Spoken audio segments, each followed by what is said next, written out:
Blog Talk Radio.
Show. I am the Fantasy Geek, the guy who is shirking his job responsibilities as I speak to share some fantasy football thoughts with you. It's just a matter of time before I get canned for doing too much fantasy sports stuff at work. It's just a matter of time. But until that day, I am going to put my ass on the line for you, my PFFL brethren and fantasy football fans everywhere. First, I'd like to issue an apology. We are a day late posting the show. I really hate when real life gets in the way of fantasy life, but sometimes there are things that come up, and we got to push. So that's why we're going live on Wednesday and instead of Tuesday. We hope to get back on track next Tuesday when we talk about Week 5. But right now we're on Week 4. So there has been some discussion as to the order of the rundown of the show. Should we talk about the Tier 1 PFFL stuff first, or do we lead with news, notes, and nonsense? Well, since the podcast is on behalf of the PFFL, we're going to hit the Tier 1 recaps and rankings hard up front. And if you're not in the PFFL, first of all, you should be, because it's a fantastic league, doesn't cost a lot to get in, big prizes, great competition, and a lot of other fringe benefits. But second, you also have the option to skip ahead on your podcast player if you want. You can go ahead and drag that little slider bar there, but I don't recommend it because it's all fun. And as the PFFL grows, Tier 1 teams are going to grow into football legends. You're going to want to know who these people are. If you have ever watched the World Series of Poker, you're probably familiar with guys like Phil Hellmuth, Phil Ivey, Daniel Negreanu. They become poker celebrities. Well, as the PFFL takes off, which it will, Tier 1 is going to be full of fantasy football celebrities.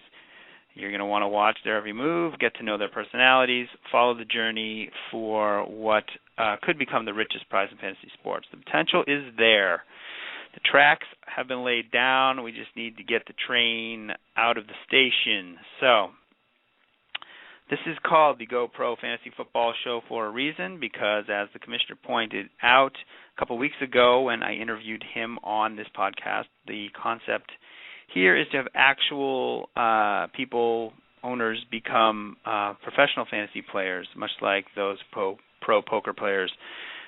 Imagine making a living out of your favorite hobby. I try my hardest right now, but I don't win quite enough scratch to quit the day job.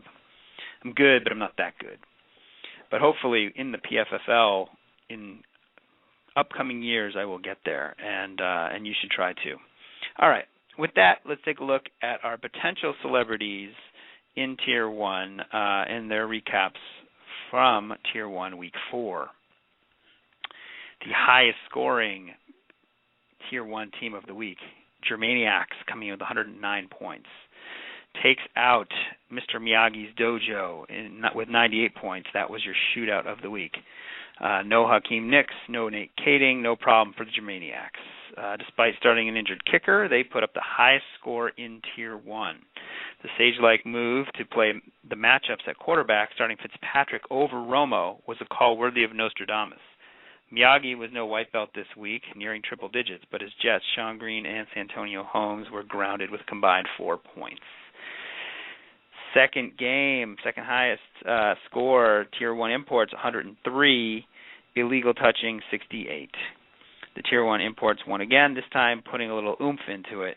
This is a good time to announce that the imports coach, Colin Mills, will be joining me for an interview on next week's show. He got double deuces out of Bob Griffin, Mike Turner, and Steve Ridley. Things got even worse for illegal touching, whose bench almost outscored his starters. Never good for the coaching rating. Teddy KGB, 100. Daewoo Lanus, 87. Teddy flopped an even 100 to run Daewoo off the road. And Aaron Rodgers finally came to life, and Willis McGahee keeps drinking from that fountain of youth. Big games by Matt Ryan and A.J. Green were spoiled by busts from Darren McFadden and Ryan Williams for Daewoo, who now fall back to the pack at 2-2.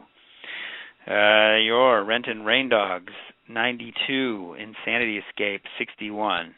What? Renton, famous for top-notch smack talk, has nothing to say when they actually win? That ain't right. Rain Dogs have some holes in their lineup, but Drew Brees and Scott Chandler patched those up right quick. Insanity got beached by Mikel LeSure and Stevie Johnson this week. Team Kizzle, 92. The Seattle Seahawks, 67.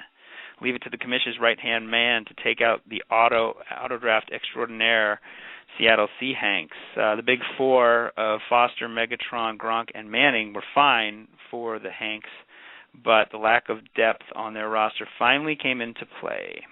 And Kizzle righted the ship with 20-plus point performances by Peyton, Jamal Charles, and Colston. And then our final Tier 1 matchup. Winning with the lowest score in Tier 1, the confused Octopi. I keep saying Occupy. I guess my mind's on Wall Street. Anyway, the confused Octopi, 85, Jurassic Pork, 72. It was a workmanlike effort for the Octopi, who used a late Brandon Marshall touchdown to seal the deal and moved to 4-0. The Pork, conversely, dropped to 0-4 with mediocre outings from their trio of Chargers. All right, let's see how those results impacted the Tier 1 Top 12 poll for Week 4.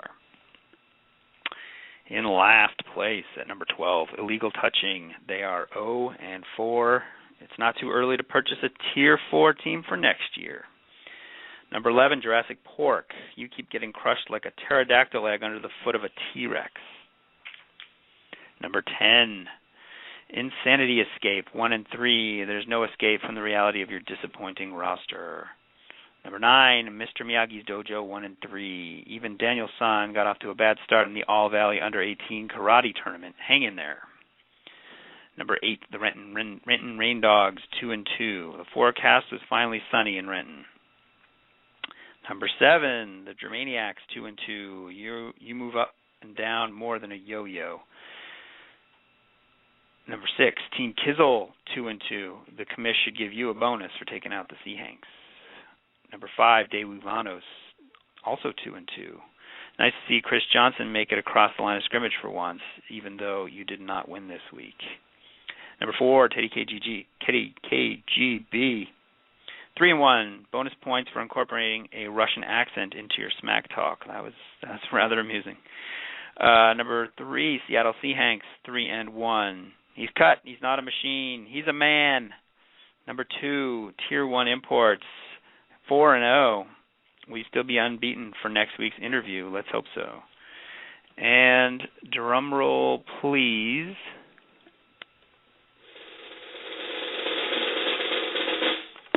Your new number 1 PFFL Tier 1 team is the Confused Octopi. They moved to 4-0, and they have been confusing their opponents left and right.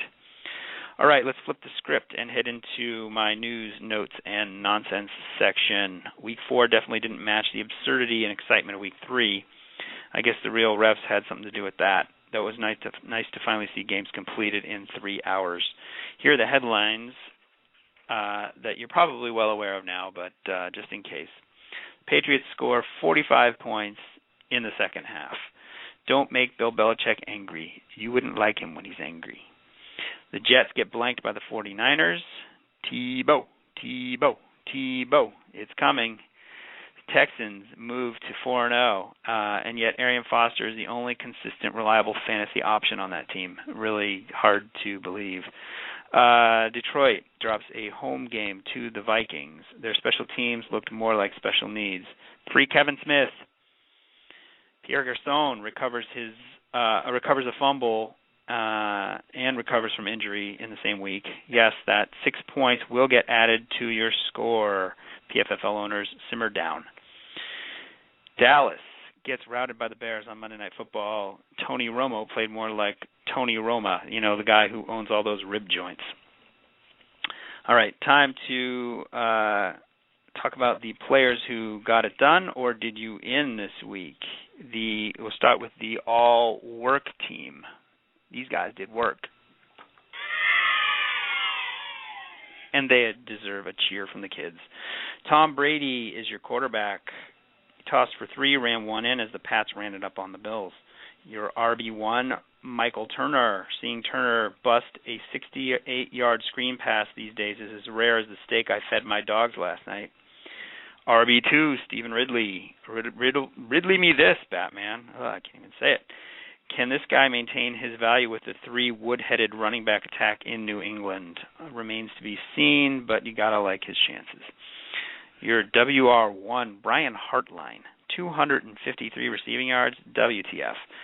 Only owned in 14% of PFFL leagues, an over-the-air high five for the 4% who actually started this guy. All right, your WR2, Roddy White, last season's most targeted wideout, isn't losing any ground with Julio Jones in the picture. Your flex, none other than Andre Roberts. Larry who? Roberts had 2 touchdowns despite being owned in 0% of PFFL leagues. Not for long. Your tight end is Scott Chandler, 18 fantasy points on 2 touchdowns. He's good for 2 or 3 games like this season, and then he's pretty much a bust every other game. And your kicker, Nick Novak, booted his way to 13 points. Owners who lost Nate Kading should have just stayed right there in San Diego. All right, time for the all-jerk team. Jerk store. Cue it. Well, the jerk store called, and they're running out of you. I love George Costanza. All right, quarterback, Carson Palmer. Having just one legitimate receiver certainly doesn't help his cause. Your RB1, Darren McFadden, 3 points. Last week, I left him on this list by mistake. This week, it's no mistake. Your RB2, Doug Martin. There's been a LeGarrette Blount sighting. First wide receiver, Julio Jones. Well, he watched Roddy have a nice game.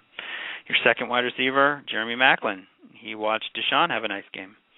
And your flex, Stevie Johnson. He missed a golden opportunity against the Patriots' squishy defense. Tight end, Dennis Pitta.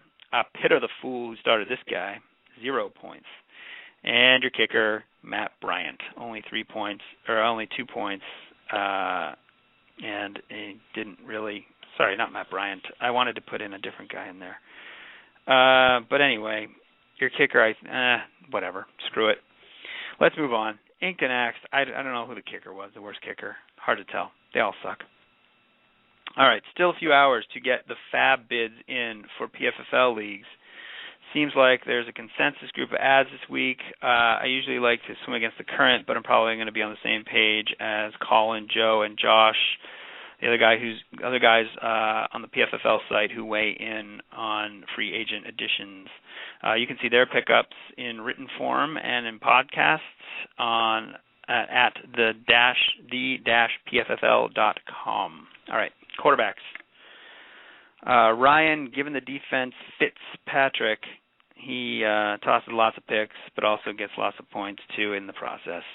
Kevin, corn on the cob. Dare I say the Eagles let the wrong quarterback go? Maybe. All right. Let's move on to running back. Brandon, the Bolden, the Beautiful. Anytime a running back rushes for 100 yards, it demands your attention.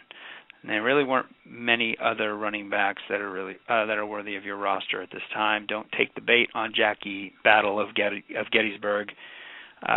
He's got cement blocks for feet, and it's just a matter of time before he's rendered irrelevant by Ryan Matthews, who just needs to stop fumbling to get the bulk of the carries for the Chargers.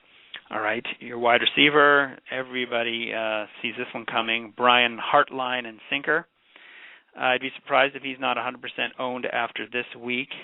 And then I also kind of like Dominic Rednecks and Hicks, and Ramses Barden is so week 3. Tight end, yes, just mentioned him previously in the all work section. Scott Red Zone Magnet Chandler he's caught 2 touchdowns.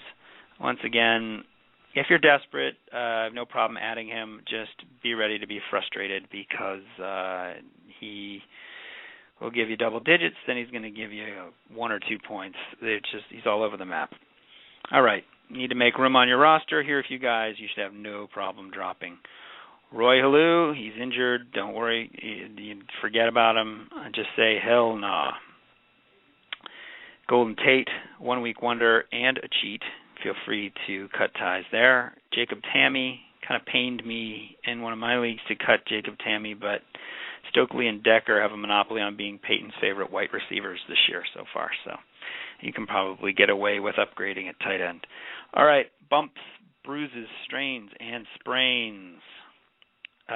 We'll lead it off with the Jets' Santonio Holmes. He'll be sitting home the rest of the season after his Lisfranc injury.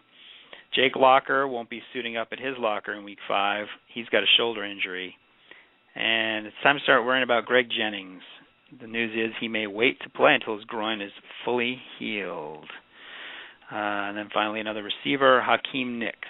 His knee is reportedly not improving. It swelled up, which held him out of the week 4.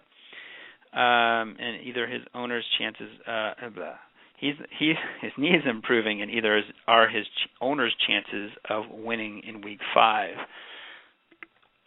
You blew it! I did blow it. My tongue is tied today. All right. Let's finish strong with the 2-minute drill. This week, in lieu of things I've noticed on the fantasy field, I'm going to answer a couple of mailbag questions that came in. You too can ask the Geek. You can do it on Twitter. You can do it using the PFFL account on Twitter, which is at @the_PFFL. Go ahead and submit a question. Or you can send an email to thefantasygeek@gmail.com. Go ahead and answer your question. I guarantee I will answer every question. All right.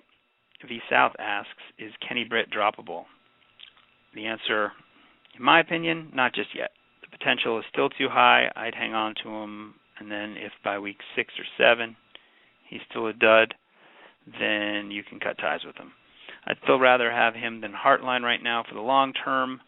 Short term, obviously, Hartline's looking better, but the fantasy season, last time I checked, is quite long, and we're only in week 5.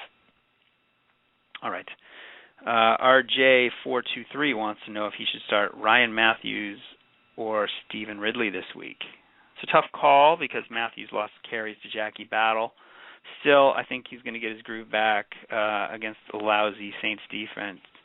And now Ridley could lose some touches in the red zone to Bolden, so he's no sure thing. I'd say roll with Matthews this week for the kind matchup. Maybe both guys were in committees last week and kind of have been, but I do really like Ridley going forward, but man, if you got anybody going up against the Saints right now, you just have to start them. All right, that'll do her for week 4 of the Go Pro Fantasy Show. What? You want more? I know it was kind of a quick show. No problem. Just go to the-pffl.com for tons of fantasy football content. We've got other great podcasts by John Hampton and Josh Martin, Plus, there are articles covering every angle of the PFFL and fantasy football. You'll definitely get your fix, trust me. Do me a personal favor and like the show on Blog Talk Radio. And, again, feel free to ask me questions on Twitter. We're always available on Twitter at @the_PFFL. Next week, I will have an actual PFFL Tier 1 owner live on the show. We will be talking to Colin Mills. So look forward to that. And until then, kick some ass in Week 5. Geek out.